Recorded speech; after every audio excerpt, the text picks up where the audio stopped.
እሺ ዛሬ በኮምፒውተር ኔትወርኪንግ ሰብኔቲንግ ኩዌሽን ነምበር 14 ነው የምንሰራው። ዛሬ የምንሰራው ትንሽ ለየት ያለ ኮንሰፕት ነው። ምን ይባላል? ቪኤልኤስኤም እንለዋለን። ቫሪያብል ሌንግዝ ሰብኔት ማስኪንግ። እስካሁን የሰራናቸው ጥያቄዎች በሙሉ ምን ይባላሉ? ኤፍኤልኤስኤም ይባላሉ። ምን ማለት ነው? ኤፍኤልኤስኤም ፊክስድ ሌንግዝ ሰብኔት ማስኪንግ ነው። እዚህ ጋር ኤፍኤልኤስኤም ከሆነ ላይክ አይፒ አድረስ ሊባክን ይችላል። ብዙም ባይሆን ግን ይባክናል። እዚህ ጋር ኤፍኤልኤስኤም ግን ቪኤልኤስኤም ከሆነ ኦልሞስት አይባክንም ማለት ይቻላል። ቀደሞስት ላይክ አይፒ አድረስን እንዳይባክን አድርገን መጠቀም የምንችለው ለእያንዳንዱ ኔትወርክ በቪኤልኤስኤም ኮንሰፕት ነው። which is variable length subnet masking። እንደ ስሙ variable length subnet masking ማለት ሰብኔት ማስኪንጉን ለእያንዳንዱ ኔትወርክ መቀያየር እንችላለን ማለት ነው። ቫሪያብል ነው ማለት ነው። ሰብኔት ማስኩ ለእያንዳንዱ ኔትወርክ የተለያየ ነው። ግን አሁን ኤፍኤልኤስኤም ከሆነ ስንሰራ ቤዚካሊ ምን ነበር የምለው? ለምሳሌ ሰብኔት የሆነ ኔትወርክ ላይክ ወደ ብዙ መቶ ሆስቶች ወደ ብዙ ኔትወርኮች ሰብኔት አድርግ እና እያንዳንዱ ሰብኔት ላይ የሆነ ነምበር ኦፍ ሆስት አለ ነው። ለምሳሌ ወደ 20 ሆስት ወደ 20 ሰብኔት ከፋፍል እና እያንዳንዱ ሰብኔት ላይ 100 ሆስት አለ ትባላለ።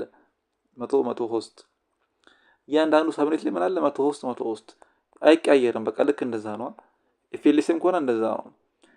ቪኤልኤስኤም ከሆነ ግን ፈርስት ሰብኔት ላይ 100 ሆስት፣ ሁለተኛ ሳብ ኔትወርክ ላይ 20 ሆስት፣ ሶስተኛ ላይ 10 የፈለኩትን ማድረግ ይችላሉ። ያ ኮንሰፕት ነው ቪኤልኤስ የሚባለው። ስለዚህ እዚህ ጋር እንደምታዩት በዚህኛው ኔትወርክ ላይ 20 ዩዘር መፍጠር እችላለሁ፣ በዚህኛው ላይ 20 ዩዘር፣ በዚህኛው ላይ 60።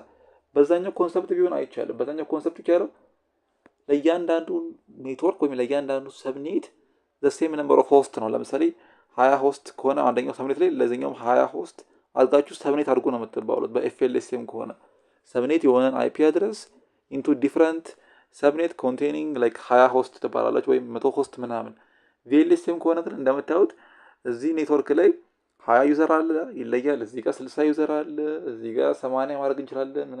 የፈለግነው ማድረግ እንችላለን ማለት ነው። እሱ እንድታውቁ ፈልጋለሁ። እሺ ስለዚህ ምንድነው ጥያቄያችን የሚለው ታዲያ? ሰብኔት 192 168 10.0 ሃይደር 24 ቱ አድረስ the network by using the most efficient addressing possible which is the VLSM concept የምንጠቀመው። እዚህ VLSM ስንሰራ የምንጀምረው ከሃይስት ነምበር ኦፍ ዩዘር ካለው ነው የምንጀምረው ማለት ነው መጀመሪያ የምንሰራው። ስለዚህ ስቴፑ ከዛኛው ጋር አንድ ነው፣ ከፊክስድ ሌንግዝ ሰብኔት ማስኪንግ ጋር እስካሁን ከሰራናቸው ጋር አንድ አይነት ስቴፕ ነው ያለው፣ ትንሽ ነው የሚለያየው። ስለዚህ የምንጀምረው ትልቅ ዩዘር ካለው ነው። ትልቅ ዩዘር ሪኳየርመንት ያለው እዚህኛው ኔትወርክ ጋር ነው 60 ዩዘር። ስለዚህ እዚህ ጋር መጥቼ ምን አደርጋለሁ? 60 ዩዘርን ልክ ባለፈው እንደሰራ ነው 60 ዩዘርን በባይነሪ ሪፕሬዘንት ለማድረግ ስንት ቢት ያስፈልጋል? ስንት ቢት ያስፈልጋል? 6 ቢት ያስፈልጋል። 6 ቢት ለመሰራችሁ ቱ ዘ ፓወር ኦፍ 5 ካረጋችሁ 32 ነው የሚሆነው። ግን ቱ ዘ ፓወር ኦፍ 6 ካረኩኝ ስንት ነው የሚሆነው? 64። ስለዚህ እንደምታዩት እዚህ ጋር 6 ቢት ነው ማድረግ ያለብኝ። ቢኮዝ 5 ቢት ካረኩኝ 32 ነው የሚሆነብኝ። ቱ ዘ ፓወር ኦፍ 5 32፣ ግን 6 ቢት ካረኩኝ 64። ስለዚህ ቢያንስ 60 ማግኘት እችላለሁ። 4 ብቻ ነው የሚተርፈው፣ ምንም ችግር የለም። ስለዚህ 60ን ሪፕሬዘንት ለማድረግ በባይነሪ ስንት ቢት ያስፈልጋል? 60 ቢት። ስለዚህ አሁን 60 ሲገለጽ ምን ማለት ነው? እንዴት ነው የሚጻፈው? አንድ አንድ አንድ አንድ አራት አንዶች ከዛ በኋላ 2 0። ይሄ በ6 ቢት ነው የሚጻፈው። ይሄ ምን ይባላል? የዚህ ባይናሪ ስቀይሩት ዴሲማል ቫልዩ ስንት ነው? 60 ነው ማለት ነው።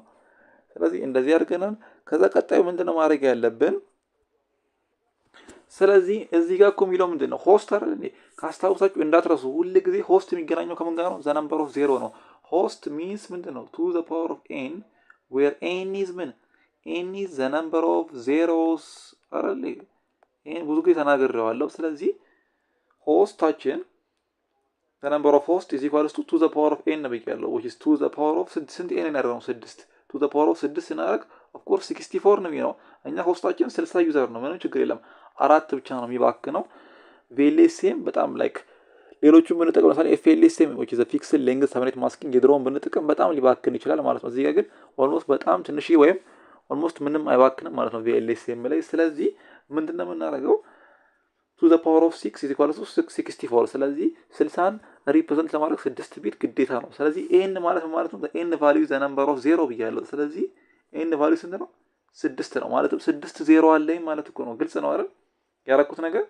ቢኮዝ ሆስት ማለት ምንድነው ብያለሁ። አንዴ ልገምላችሁ። ሆስት means to the power of n ነው ዌር ኤን ኢዝ ዘ ነምበር ኦፍ ዜሮ። ስለዚህ ሆስታችን ምንድን ነው? ሆስታችን ኢዝ ኢኳልስ ቱ ዘ ፓወር ኦፍ ስንት ቢት ነው ብያለሁ? 6 ቢት። ስለዚህ ቱ ዘ ፓወር ኦፍ 6። ስለዚህ ዘ ነምበር ኦፍ ዜሮ 6 ዜሮ እናዘጋጃለን ማለት እኮ ነው። ስለዚህ እዚህ ጋር መጥቼ 6 ዜሮ አዘጋጃለሁ። ተመልከቱ 1 2 3 4 5 6 ከዛ 2 1 ጨምራለሁ 1 1 ከዛ በኋላ የቀረውን ሞላለሁ ማለት ነው። እዚህ ጋር 1 2 3 4 5 6 7 8 ዶት 1 2 3 4 5 6 7 8 ዶት 1 2 3 4 5 6 7 8 ይሄ ላይክ እንደ ድሮ ስቴፕ ነው እየሰራን ያለ ነው። ብዙ የሚለይ ነገር የለውም። እሺ ስለዚህ ቀጣይ የምናገኘው ምንድን ነው? ሰብኔት ጀነሬተር። ሰብኔት ጀነሬተር ማለት ከሌፍት ወደ ራይት ስንሄድ ፈርስት ዋን ያለችበት የእሷ ዴሲማል ቫሊዩ ማለት ነው። ስለዚህ ፈርስት ዋን ያለችው እዚህ ጋር ነው። የዚች ዴሲማል ቫሊዩ ስንት ነው? ስንት ነው? ኤግዛክትሊ 64 ማለት ነው። ስለዚህ ሰብኔት ጀነሬተሩ ስንት ነው? 64 ነው። እና ቀጣይ ማወቅ ያለብን ምንድን ነው? ኦክቴት ፖዚሽን እንለዋለን። ኦክቴት ፖዚሽን ማለትም ሰብኔት ጀነሬተሩ የሚገኘው የትኛው ኦክቴት ላይ ነው? አራተኛው ኦክቴት ላይ ነው። እንደምታዩት እችኛው ሰብኔት ጀነሬተር የሚገኘው አራተኛው ኦክቴት ላይ ስለሆነ ኦክቴት ፖዚሽኑ አራተኛ ላይ ማለት ነው። ስለዚህ አሁን ብዬ ጽፋለሁ እዚህ ጋር ተመልከቱ። ሰብኔት ብዬ እዚህ ጋር ሰብኔቴን ስሰራ ምንድነው ማድረገው? እዚህ ጋር ጻፈላችሁ 192 ዶት 168 አይደል? ከላይ ተመልከቱ እዚህ ጋር ምንድነው የሚለው 192 168 10.0 ሳይደር 24 ነው የሚለው። ስለዚህ ምን ብዬ እነሳለሁ? 192 168 10.0 ብዬ እነሳለሁ። 10.0 ሚለውን ነበር 10 ነጥብ ስንት ነው? 10.0 ነው እንደምታዩት 192 168 10.0። ስለዚህ እሱን ጽፈዋለሁ መጀመሪያ 192 168 10.0 እስከ ስንት ይጓዛል መሰላችሁ? ምንም ታደርጉት ሰብኔት ጀነሬተሩን ትደምራላችሁ አይደል? ለከ ባለፈው እንደሰራ ነው ስቴፕ እኮ ነው። ምንም የተለየ ነገር የለውም። ሰብኔት ጀነሬተሩ 64 ነው። 64 የቱ ጋር ነው የምንደምረው? አራተኛው ላይ። ለምን? ኦክቴት ፖዚሽን አራተኛ ስለሆነ ሰብኔት ጀነሬተሩ አራተኛ ኦክቴት ላይ እንደምራለን። ማለትም አራተኛ ኦክቴት ማለት እቺ ናት። እዛ ላይ እንደምራለን ማለት ነው። ለዛ ነው ኦክቴት ፖዚሽኑ የምናገኘው። ኦክቴት ፖዚሽን ማለት ሰብኔት ጀነሬተር ያለበት ፖዚሽን ማለት ነው። ስለዚህ 192 ዶት ስንት ይሆናል? 168 ዶት 10 ነጥብ 0 ሲደመር 64 64 ማለት ነው። ግልጽ ነው ይሄ። ኦልሞስት ባለው ሰርተናል። ምንም የተለየ ነገር የለውም። ግን አሁን እዚህ ጋር ነው የሚለየው። አሁን ቀጥሎ የምንሄደው ምንድን ነው? እዚህ ጋር 64 እዚህ ጋር ለምሳሌ 64 እየደመርኩ አልጓዝም። አራተኛ ፖዚሽን ላይ ዝም ብዬ 64 አልደምርም፣ አይቻልም። ምንድነው የማደርገው? ወደ ቀጣዩ ኔትወርክ ሄዳለሁ ማለት ነው። ማለት መጀመሪያ የሰራሁት ለዚህኛው ነው ለ60 ዩዘር፣ ቀጥሎ ወደ 20 ዩዘር ሄዳለሁ ማለት ነው። ወደ 20 ዩዘር እዚህ ጋር እመጣለሁ። ስለዚህ እሱን ስንሰራ ምንድነው የምናደርገው? እዚህ ከታች ልስራው። ስለዚህ 20 ዩዘር ስንሰራ ሴም ስቴፕ ነው። ስለዚህ 20ን ሪፕሬዘንት ለማድረግ በባይነሪ ስንት ቢት ያስፈልገኛል? 5 ቢት። 20 ሲጻፍ እንዴት ነው? 1 0 1 0 0 መሰለኛ 10 100። ይሄ 20ን በባይነሪ ሪፕሬዘንት ስናደርግ ግዴታ 5 ቢት አስፈላጊ ነው። 5 ቢት ለምሳሌ 4 ቢት ብንጠቀም 2 ዘ ፓወር ኦፍ 4 አድርጉ 16 ነው የሚሆነው። አይሆንም። በ2 ዘ ፓወር ኦፍ 5 ካረጋችሁ ግን ስንት ነው? 32። ስለዚህ ከፍ ቢል ምንም ችግር የለም። ካነሰ ግን ስለማይሆን ነው። ለዛ 5 ቢት ግዴታ አስፈላጊ ነው 20ን ሪፕሬዘንት ለማድረግ። እና 5 ቢት ምን ማለት ነው? 5 ቢት የሚገናኘው ከምን ጋር ነው? ይሄ 20 ሆስት ነው። ሆስት የሚገናኘው ከምን ጋር ነው ብያለሁ? ከነምበር ኦፍ 0 ጋር ነው። ስንሰራ ሆስት የሚገናኘው ከነምበር ኦፍ 0 ነው። ስለዚህ 5 ቢት ማለት 5 ዜሮችን አስቀምጣለሁ ማለት ነው። ሪዘርቭ አደርጋለሁ። ስለዚህ ጋር መጥቼ 1 2 3 4 5 ዜሮ አስቀምጫለሁ። ከዛ 3 አንድ ሞላለሁ። 1 2 3 ዶት ከዛ የተለመደውን 8 አንዶች ሞላለሁ። 1 2 3 4 5 6 7 8 ዶት 1 2 3 4 5 6 7 8 ዶት 1 2 3 4 5 6 7 8 እሺ። ስለዚህ አሁን ቀጣይ ስቴፕ ምንድነው ማድረግ ያለብን? ፋይንዲንግ ዘ ሰብኔት ጀነሬተር። ሰብኔት ጀነሬተር ማለት ከሌፍት ወደ ራይት ስንጓዝ የመጀመሪያው አንድ ያለበት ፖዚሽን ነው። ስለዚህ የመጀመሪያው አንድ ያለችው እዚህ ጋር ነው። የዚች ቫልዩ ስንት ነው? የዚች ባይናሪ ዴሲማል ቫልዩ 32 ነው። 32 ኦክቴት ፖዚሽን አሁን ስንተኛ ነው? ኦክቴት ፖዚሽን ማለት የ7 ጀነሬተሩ ያለበት ፖዚሽን ስንት ነው? 4ኛ ነው። እዚህ ጋር ነው ያለው፣ ምንም አይቀየርም። እሱም ኦክቴት ፖዚሽን 4ኛ ነው። ስለዚህ አሁን ምንድን ነው የምናደርገው? ተመልከቱ 7 ጀነሬተሩ 32 ነው። ስለዚህ እዚህ ጋር መጥቼ እዚህ ጋር ነው ቀደም የጻፍኩት። ስለዚህ ምንድን ነው የማደርገው? እዚህ ጋር መጥቼ ተመልከቱ ምን ብዬ ጽፋለሁ? 192 ዶት ከቀደሙ ነው የምቀጥለው 192 ዶት ብዬ 168 ዶት 10 ነጥብ 64 ብዬ ያቆምኩት። አሁን ምን አደርጋለሁ? 64 ላይ ማንን ነው የምደምረው? 64ን ሳይሆን የምደምረው አዲሱን 7 ጀነሬተር። ማን ነው አዲሱ? 32። ስለዚህ 64 ሲደመር 32 ስንት ነው የሚሆነው? 96። ስለዚህ ዶት 96 ይሆናል ማለት ነው። ግልጽ ነው። ባይዞ የፈርስት 7 እስከ ስንት ይጓዛል? እስቲ ንገሩኝ። ለፈርስት 7 እስከ ይጓዛል እስከ 192። ይሄ ግልጽ ነው። 192 ዶት 160 ዶት 168 ዶት 10 ነጥብ ስንት 63 ይጓዛል። ቢኮዝ እዚህ ጋር 63 ብሎ ካለቀ እዚህ ጋር 64 ብሎ እየጀመረ ነው እንደምታዩት። ሁለተኛው 7 እስከ ስንት ይጓዛል? ማለትም የሁለተኛው 7 ብሮድካስት አድረስ የሚያልቅበት ስንት ነው? እስቲ ንገሩኝ። 192 ዶት 168 ዶት 10 ነጥብ ስንት 95። ቢኮዝ እዚህ ጋር 95 ብሎ ካለቀ እዚህ ጋር 96 ብሎ እየጀመረ ነው። ስለዚህ አሁን ለሁለት ኔትወርክ ሰርተናል ማለት ነው። ለማን የሰራ ነው? ለ60 ዩዘር ሰራንለት አንድ 7 ለዚህኛውም ለ20 ዩዘር ሰራን። አሁን ሶስተኛውም 20 ዩዘር ነው። ኦልሞስት ከዚህ ጋር አንድ አይነት ነው። ስለዚህ ምንድን ነው የማደርገው? ዘሴም ስቴፕ ነው። 20 ዩዘር ስለሆነ ቀጣዩ ኔትወርክ 20 እንትን ለማድረግ 5 ቢት ነው። ድጋሚ አልጽፈውም። ላይክ ዘሴም ስቴፕ ነው የሚሆነው። ስለዚህ 7 ጀነሬተሩ የሚሆነው ስንት ነው? አዲሱ ለ7 ጀነሬተሩ ስቲል 32 ነው። ምንም የሚቀየር ነገር የለውም። ምንም ድጋሚ አልጽፈም ብዬ ነው ለመሰላችሁ። ቢኮዝ እዚህ ጋር የሰራ ነው ለ20 ዩዘር ነው። ቀጣዩ የምታዩትም ይሄኛው 20 ዩዘር ስለሆነ 7 ጀነሬተሩ ስንት ነው የሚሆነው? 32 ነው። ምንም ኢፌክት የለውም። ስለዚህ እዚህ ጋር መጥቼ ድጋሚ ምን ብዬ ጽፋለሁ? ከታች እዚህ ጋር 192 ዶት 168 ዶት 10 ዶት አራተኛ ኦክቴት ፖዚሽን ዶት 96 ሲደመር 32 እደምራለሁ።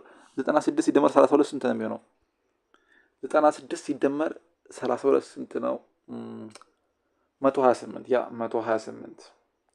ስለዚህ ይሄኛው እስከ ስንት ይጓዛል መሰላችሁ? ሶስተኛው 7 እስከ 192 ዶት 168 ዶት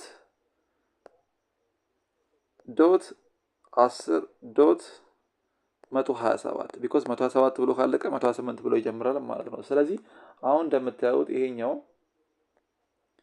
ለፈርስት 7 ይሄኛው ኔትወርክ አድረስ ይባላል የሚጀምርበት፣ ይሄኛው ብሮድካስት አድረስ ይባላል። እንደዚህ ጋር ይቀጥላል ማለት ነው። ስለዚህ አሁን ይሄ ኮንሰፕት VLSA የምንለዋል which is variable length subnet masking። ለእያንዳንዱ ሰብኔት ወይም ለእያንዳንዱ ኔትወርክ ዲፈረንት የተለያየ ሰብኔት አላቸው ማለት ነው። የተለያየ ሰብኔት ማስክ አላቸው። ስለዚህ ዲፈረንትሊ ነው እንትን የምናደርገው ማለት ነው ሰብኔት ማስኩ የምናወጣው። ስለዚህ እንዳልኳችሁ የሁሉም ሰብኔት የተለያየ ነው እንትናቸው። እነዚህ የምታዩቸው ሰብኔቶች ለእነዚህ ሰብኔት ሁሉም ዲፈረንት የሆነ ሰብኔት ማስክ አላቸው ማለት ነው። ይሄ ነው VLSA የምንለው ዋናው አይዲያው። ስለዚህ ለምሳሌ ለፈርስት ሰብኔት ማስኩ ስንት ነው? ቀደም እኮ አይተናል። ፈርስት ሰብኔት ማለት 60 ኔትወርክ ያለበት የሰራ ነው ይታለ። ይሄ አይደል የሰራ ነው ለ60 ኔትወርክ ይሄኛው። ስለዚህ የዚህኛው ሰብኔት ማስክ ስንት አንዶች አሉ? ተመልከቱ 26 አንዶች አሉ። which is ፈርስት ሰብኔት ይሄኛው ስንት ነው? ሳይደር 26 አንዶች አሉ ማለት ነው። እናንተ መቀየር ትችላላችሁ። ላይክ 255.255.255 አድርጋችሁ መስራት ትችላላችሁ።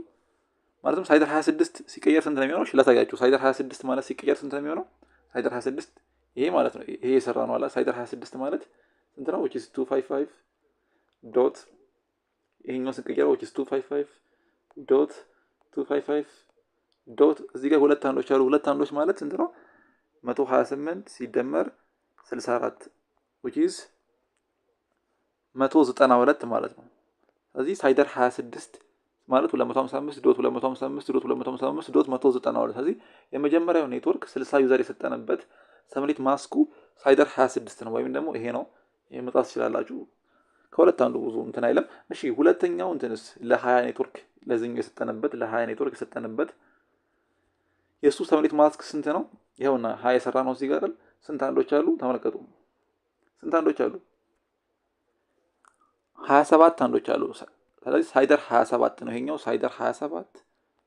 ቀጣዩ which ለዚህኛው ሰራንበት ይሄም 20 ዩዘር ስለሆነ አንድ አይነት ነው ከቅድሙ ጋር። ስለዚህ ይሄኛውም ሳይደር 27። ስለዚህ እንደምታዩት በአንድ ትልቅ ኔትወርክ ላይ ሰብኔት አድርገናል እና ሰብኔት አድርገን ግን እነዛ የተለያዩ ሰብኔቶች ዲፈረንት ሰብኔት ማስክ ነው ያላቸው ማለት ነው። ይሄ ኮንሰፕት ምን ይባላል? VLSM እንለዋለን the variable length ሰብኔት ማስኪንግ። ስለዚህ VLSM ዋና ጥቅሙ እንዳልኳችሁ አይፒ አድረስ አይባክንም ማለት ነው። በዚህ ኮንሰፕት ስንጠቀም በጣም ትንሽ ነው ከባከነ የሚባክነው